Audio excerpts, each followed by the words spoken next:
Oke, jadi ini adalah Infinix Hot 30i. HP yang katanya dijual cuma di harga 1,5 jutaan doang, akhirnya mampir ke kantor nyantai. Yang artinya Infinix sudah berani bermain-main dengan kita. Cuma emang gue lagi agak mager ya buat komentarin handphone sejutaan buat ya karena pastinya hal utama ketika gue dan tim gue bahas handphone budget ya otomatis ekspektasi kita tuh harus rendah gitu. Artinya tuh gak usah ngarep apa-apa, biarkan semuanya jadi kejutan. Dan apakah HP ini jadi kejutan buat kita? Sayangnya belum ya. Yang mana gue liat ini Infinix lagi-lagi main aman banget sama handphonenya. Gak bikin gebrakan handphone harga miring lagi. Soalnya plus minusnya itu kelihatan banget ketika cobain handphonenya ini. Tapi coba dong kira-kira nih komentar dulu nih kalian gimana soal HP ini. Seneng gak sih pas si Infinix rilis nih handphone? Lu tunggu gak sih handphonenya? Atau gimana deh reaksi kita ketika abis nonton unboxing di channel teman-teman kita? Coba komen ya, pencet. So, pertama, kalian mesti paham dulu ya, ini Hot 30i adalah penerusnya Hot 20i yang sebenarnya itu ada peningkatan sekaligus lebih murah nih harganya. Lu cek deh sekarang di e-commerce 20i sekarang itu harganya 1,7 buat yang 418 GB. Nah, ini lu bisa dapat di 818 GB cuma di harga 1,5 juta doang.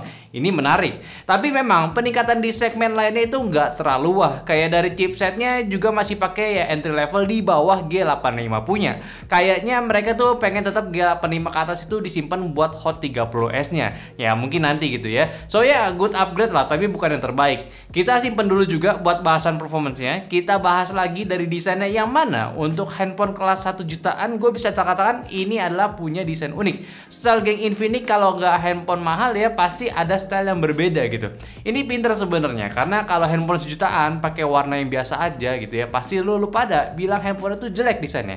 Padahal flagship pakai desain warna biasa aja itu ya bisa dipuja sampai mati-matian gitu desainnya kan. Ya makanya nih si Infinix ini pinter.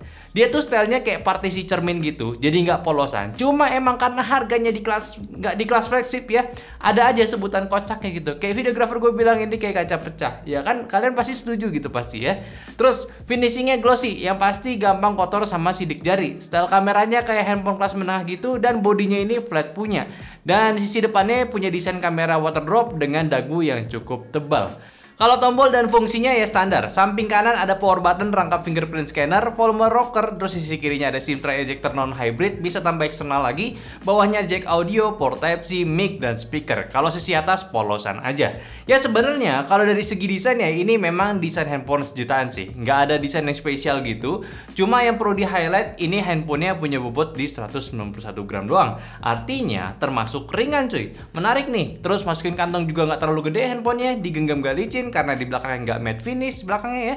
Serta kalau lu pengen pakai case juga dapat jadi case di paketannya. Nah, buat layar, Infinix Hot 30 ini punya spek ukuran di 6,56 inci, cukup besar. Panel IPS, resolusi HD Plus punya, tingkat pencahayaan 500 nits, refresh rate-nya sampai 90 Hz yang bisa lu setting auto switch juga. Touch sampling-nya udah di 180 Hz, udah oke juga. Jadi ya upgrade ini cuma di refresh rate-nya aja yang bisa lebih smooth lagi cuy dari gen yang sebelumnya. Terus OS-nya pakai XOS 12 ya. OS yang gue pribadi kurang suka, tapi udah cukup oke lah. Iklannya minim, paling yang perlu diperhatikan cuma bagian glance-nya aja yang lock screen-nya gitu. Kalau multitasking sejauh ini aman karena RAM-nya gede juga. Cuma sebenarnya agak unik nih. RAM gede untuk chipset entry level sebenarnya agak berlebihan saya. Karena ya chipsetnya nanti bakalan jadi bottleneck-nya. Belum lagi ada extended RAM-nya yang sampai 8 GB lagi. Jadi buat harian sini udah lebih dari cukup. Tapi ya menurut gue ini adalah trik marketing yang pintar cuy. Pasti buat pengguna handphone di harga segini emang bukan orang yang cari chipset bagus, tapi RAM sama storage tinggi. So 8 plus 8 RAM LPDDR4X sama storage 128 GB eMMC ini udah sangat menjual banget sebenarnya untuk handphonenya. Setuju dong? Terus kalau soal update software, ya gue belum dapet infonya. Video ini dibuat pas belum rilis juga, belum rilis secara resmi. Jadi ya kita tunggu aja nanti gimana info resmi sama handphone nih dari Infinix langsung tentu, oke?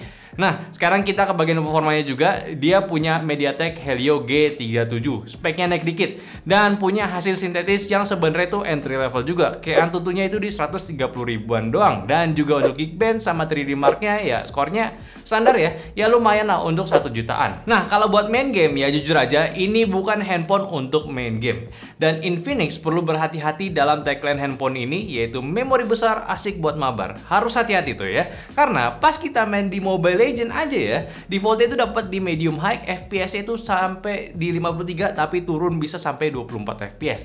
Kalau kita setting smooth high ya, ini FPS-nya cuman ya 51 doang sama ya, dan turun lagi sampai 25. Tapi untuk penggunaan baterai selama penggunaan 19 menit ini cuma makan 4% dan suhunya tergolong aman ya. Terpanasnya itu cuma 39 derajat Celcius di bagian depan dan belakang. Nah, jadi buat game Mobile Legends akhirnya ada rekor baru nih dari Nyantai ya. Karena biasanya kan Mobile Legends itu boring gitu. Kalau FPS mentok ya di high itu ya atau 60 FPS-nya ya pasti FPS-nya selalu rata di 60 atau drop paling di 57-an doang gitu. Nah, ini agak lain nih. Buat settingan defaultnya yaitu ada di medium dan FPS-nya itu aman ya pas cuma farming sepi doang. Tapi pas udah open war FPS-nya naik turun banget cuy. Kurang aman lah, bahkan di settingan smoothnya juga ya. Sayang banget nih, padahal udah dikasih julukan sama anak komunitas kalau Infinix ini tuh ya pawangnya MediaTek. Ya why gitu ya, why Infinix gitu ya. Tapi sekali lagi kalau baterai sama suhu masih normal lah buat handphone ini. Kalau game PUBG, default settingannya dapat di smooth medium, di rata-rata FPS-nya dapat di 25 FPS-an ya. Dan penggunaan baterainya itu selama 11 menit cuma turun 2% doang. Dan untuk suhunya, tertingginya itu cuma di 38 derajat Celcius di bagian depannya dan bagian belakangnya itu di 37 derajat Celcius. Sama juga kayak Mobile Legends, PUBG akhirnya rekornya pecah di channel ini ya. Buat game ini, gua tes pakai settingan defaultnya di smooth medium atau mentoknya di 25 FPS aja itu dapat rata-rata sekitaran 17,5 sampai 25. Ini beneran rekor ya. Ada komanya loh gitu ya buat rata-rata FPS-nya. Dan buat gyroscope-nya jelas ini masih virtual, sebenarnya lumayan responsif, tapi ya kalau kalian gerakinnya agak brutal, misalnya dari ke kiri ke kanan yang dengan cepat gitu ya, itu kayak agak telat sedikit aja gitu ya. Sungguh-sungguh gyroscope yang inisiatif sekali lah menurut gue untuk yang satu ini. Kalau game CODM ya default settingannya dapat low medium, rata-ratanya dapat di FPS 16 sampai 34 FPS dan penggunaan baterainya selama 11 menit cuma turun 2%. Dan untuk suhunya paling panas cuma di 39 derajat Celcius di bagian belakang doang ya. Nah, gua kira untuk di game ini bisa angkat atau sekedar stabil di target gua gitu, yang paling ngarep di 30-an lah. Ternyata enggak juga ya. Grafiknya juga udah low, nggak bisa lebih rendah lagi, ternyata masih sama aja FPS-nya. Sangat nggak stabil terutama kalau ada pakai mode ninjanya gitu. Kan ada asap-asap kayak efek grafis gitu. Itu makin wako lah pokok FPS-nya. Bisa nyentuh turun ke 16 sampai 18 FPS-an. Ini parah gitu ya. Nah, yang terakhir nih, game kita coba yaitu Subway Surfer ya. The only game yang lancar di handphone ini. Ya, ini sekitar iseng aja sekalian sama Subway Surfer-nya ya. Gua rasa emang buat handphone ini paling cocok ya main game-game kayak gini atau game ringan lainnya sih. Ya, tapi ya bukan game slot ya. Jadi ya kalau buat game sekali lagi RAM itu bukan suatu hal yang menjamin game itu bikin lancar kalau chipsetnya tetap chipset entry level. Ya mau gimana lagi sih gitu ya. Tapi ya setidaknya kalau game nggak cocok-cocok amat ya, lu mau mabar malah jadi bulan-bulanan karena nge-lag handphonenya, ya pakai aja handphonenya ini buat harian ya. Ini multitasking masih aman banget cuy. Selanjutnya buat audio, standar mono ya, cukup jelas suaranya ya, tapi bukan hal yang spesial juga.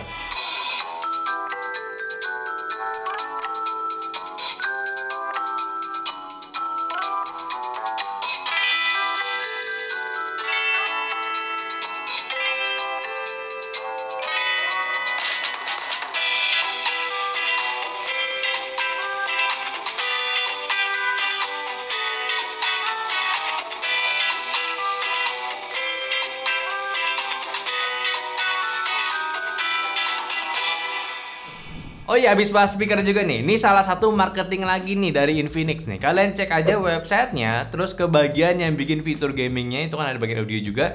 Cuma ya menurut gue ini nice lah. Infinix udah nge-package seperti ini untuk fitur gamenya ya. Nice banget loh. Lanjut, baterai 5000 mAh. Ini gede banget, awet banget, seharian aman. Udah kita tes juga buat ketahanan saat jalan-jalan pakai map on, GPS on, data internet on, plus sambil browsingan selama 1 jam nonstop. Cuma makan sekitar 10% doang. Ini termasuk irit buat pemakaian heavy use ya. Kalau misalkan ditargetkan buat driver ojol gitu ya, ini aman banget ya. Ya anggapan aja 1 jam itu 10%, berarti 10 jam itu bisa tahan full gitu. Ya setidaknya kalau dipakai ya 8 jam ini handphone masih kuat tanpa charge cuy. Dan ngecasnya pun ini ya sebenarnya ya baru deh yang lama gitu ya. Cuma 10 watt doang. yang dikasih ya. Saran gue sih ngecasnya pas lagi istirahat aja lah, biar nggak kerasa buru-buru banget gitu ya kitanya. Oke, selanjutnya di konektivitas handphonenya, jelas ini masih 4G, Bluetooth-nya ada, bisa OTG juga, radionya ada, cuma sayang NFC-nya belum ada. Ini perlu diperhatikan juga oleh kalian, oke? Nah, sekarang ke bagian kameranya. Si Infinix Hot 30 ini yang punya konfigurasi dua kamera, 50 megapiksel utama dan depth sensor atau gimmick. Dan kamera depannya itu punya di resolusi 5 megapiksel aja. Kalau hasilnya ya, dari AI cam-nya Infinix ini ya, mode standar ini hasilnya juga standar. Permainan warnanya tidak vivid, detailnya juga biasa aja, malah ada beberapa warna yang agak shifting ya ke warna pucat gitu. Terus dynamic range juga kurang standar pula, ya nggak bisa aspek tinggi sih ya, namanya juga handphone sejutaan. Anyway, mode standarnya ini juga udah termasuk mode AI ya, karena mode AI-nya nggak bisa dimatiin, kan AI cam cuy. Kalau mode HDR, ini mode yang paling aman buat lo ambil gambar. Dari mode standar ke mode HDR, jelas ketara perbedaan jauh. Terutama dari dynamic range-nya pun bisa munculin langit ya. Warnanya nggak waste out, lebih berwarna. Ya mode yang paling gua suka di kamera inilah ya. Kalau mode high resolusi atau 50 megapikselnya, ini kualitasnya mirip sama standar gitu ya. Ya itu aja sih. Cuma menariknya, dia itu bisa pakai mode HDR juga, jadi bisa crank up hasil yang lebih baik lagi. BTW ya, sebelum gue lanjutin, ini kan gue jarang bahas Infinix ya. Tapi emang nggak sih kalau foto di Infinix itu nggak bisa mode 16:9 ya? Mode ukuran Instagram story gitu. Soalnya pas gue cek di sini, itu modenya nggak ada cuy. Coba deh, user Infinix komen, handphone lo ada nggak nih mode ya rasio 19:9 ya? Coba komen di bawah ya. Lanjut ya, kita bahas mode malamnya. Kalau di handphone ini sebutannya auto night view ya. Gambar bisa berhasil diangkat dari gelap, cuma memang detailnya nggak bisa berharap lebih. Tapi nice lah ya, dapat yang kayak begini. Terus untuk pengezooman bisa sampai 10 kali zoom. Detail standar handphone jutaan, nggak perlu gue komen lagi ya. Kalau mode portrait depan belakangnya termasuk bagus, blurry-nya rapi, sama area objek dan backgroundnya rapi potongannya. Ini good lah buat Infinix, ini gue suka modenya. Kalau mode video cuma up to Full HD 30 fps dan somehow ini punya warna yang bagus ya. Cuma dynamic range-nya standar aja dan juga nggak ada stabilizernya. Cuma ya buat 1 jutaan ya cukup oke lah dari segi kualitasnya. Oh, salah. Ya, itu dia. Itu udah rekaman dari Infinix Hot 30i. Kita udah lama nggak main sama Infinix ya. Akhirnya kita dapat kesempatan lagi untuk bermain bersama Infinix, dan kali ini kita kesempatan dari Hot 30i, HP entry levelnya Infinix yang harusnya launching tanggal 3 ya. Di harga kalau nggak salah itu 1,4 jutaan. Ya murah banget gitu, dengan baterai 5000 gua rasa. Ya udah gitu, HP sejutaan pada umumnya. Jadi untuk kalian yang mikir kalau kamera bakal gimana-gimana ya ini kebetulan biasa aja ya. Nah kita lihat kan misalnya muter-muter nih. Weh, ini di kebun gua gitu. Jadi kalau misalnya lu kayak beli HP ini untuk report-report sederhana aja, kayak yang penting ada gitu ya, dan tidak jelek-jelek banget, ya boleh lah ini. So, handphone Infinix Hot 30i yang baru aja rilis kali ini sebenarnya udah bagus buat upgrade dari generasi sebelumnya. Cuma ya namanya dia pengen nahan harga biar tetap murah, pastinya ada kekurangan ya nggak mungkin dihilangkan. Kayak chipset masih pakai entry level, naiknya nggak tinggi juga, dibilang buat main game ya kurang jos gitu ya, buat main game-gamean gitu ya. Kalau ditanya kompetitor yang mungkin lawan kuatnya ini si Xiaomi kali ya, dengan plus minus yang kurang lebih sama gitu. Dan gue boleh bilang dong kalau ini tipe mainnya sama kayak si Poco C40 tahun lalu, tapi speknya lebih bagus gitu. Minusnya pasti tetap ada, tapi sama-sama udah pakai USB-C nih untuk di harga sejutaan, ya nggak sih? Tapi ya balik lagi, kalau kita targetan handphone ini cocok untuk siapa? Menurut gue ini cocok banget buat yang pertama tuh kalau kalian budgetnya nggak banyak. Ini salah satu penyelamat kalian. Cari baterainya badak 5000 mAh dengan chipset NT yang lebih awet gitu ya. Storage-nya besar, RAM-nya gede, multitasking lancar, plus juga karena hasil pengetesan GPS selama sejam itu bagus juga. Mungkin ini gue bisa saranin buat para driver pakai handphone ini aja gitu. Ini awet banget loh handphonenya. Layarnya juga IPS, masih kebaca pas di luar ruangan ya. Jadi ya cocok aja gitu. Atau ya pekerja lapangan ini oke, dipakai foto-foto masih bisa manfaatin 50 megapiksel HDR buat detail foto yang lebih bagus ya kan. So gimana nih fanboy Infinix? Kalau menurut gua ya, Infinix nih buat rilisan kali ini udah bagus coy, upgrade gitu. Harga tetap nahan, bahkan lebih murah, cuma memang kurang gebrakan aja nih buat di harganya gitu. Udah sih ya. Oke, mungkin aja dulu pembahasan gua dari Infinix Hot 30i ya komen aja kalau kalian suka dengan kontennya atau nggak ada pendapat tentang handphonenya. Dan jangan lupa untuk like videonya ya. Dan juga yang terakhir, follow semua sosial media kita yang ada di Instagram, TikTok, Discord, dan Facebook yang semua link itu ada di deskripsi. Dan sampai jumpa di videonya selanjutnya. Bye bye.